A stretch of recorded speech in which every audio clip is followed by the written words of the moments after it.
Well, it's Monday. It's yucky Monday. We had a 94 D90 that lived in some place we call the Rust Belt, and the fuel pumps decided it's not going to work, and we can't get the car apart. Stay tuned.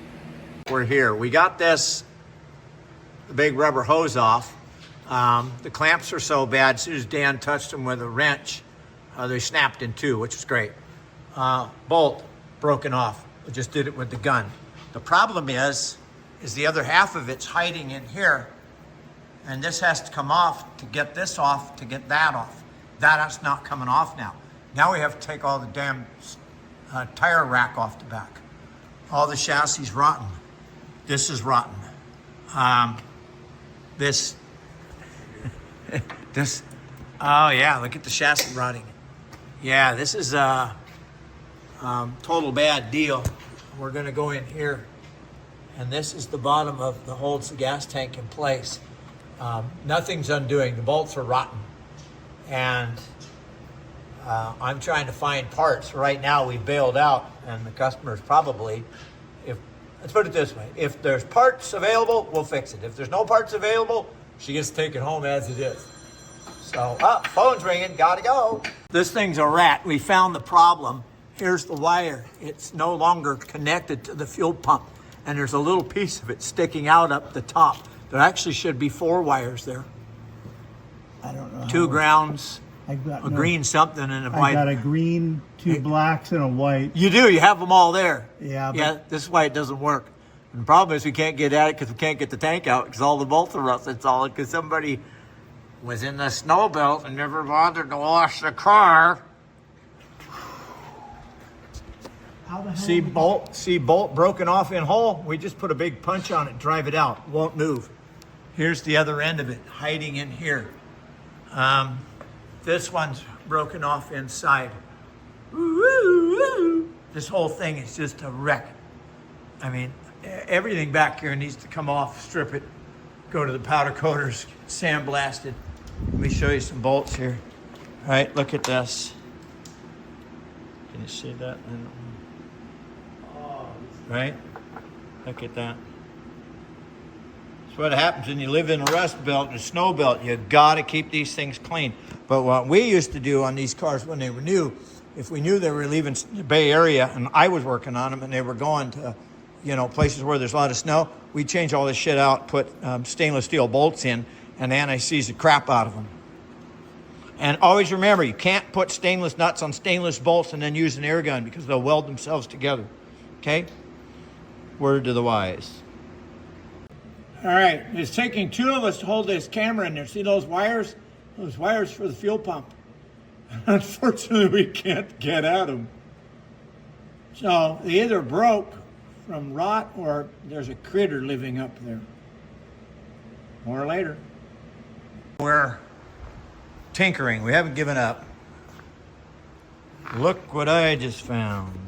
We took this galvanized panel off, and some of the screws actually came out intact.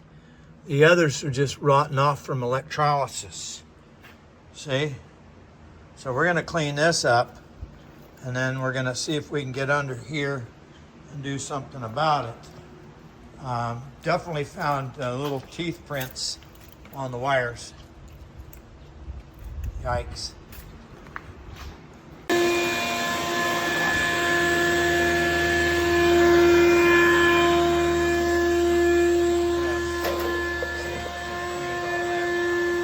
This has gotten really bad. We're getting it cleaned up. So if you live in the snow belt, you better start taking your car apart and get all these bolts out and put stainless. They're 8mm. Okay, so we're having all kinds of fun here. These wires have been eaten by a critter, so we made a hole saw through the floor by measuring from here to there where we think the center of the tank is, and the center of the breather pipe is right there because you can see where I accidentally drilled a hole through it.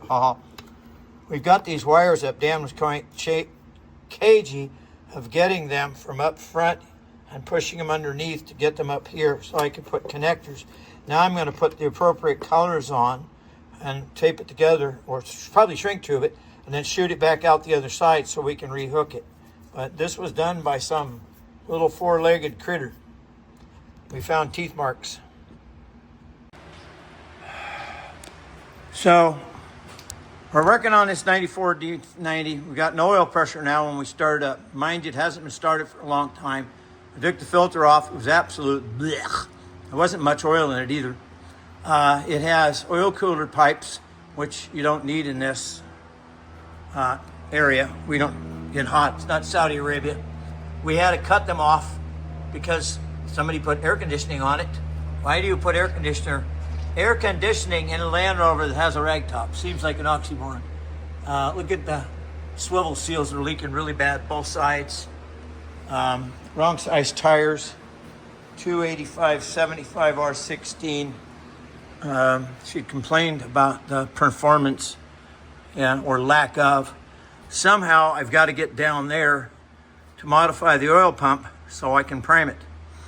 And Dan's asked about doing the old Chevy Jag, about putting a rod down inside and spinning the pump. Well, this one has a male end on it, and unless you go make a tool, there's nothing to spin it.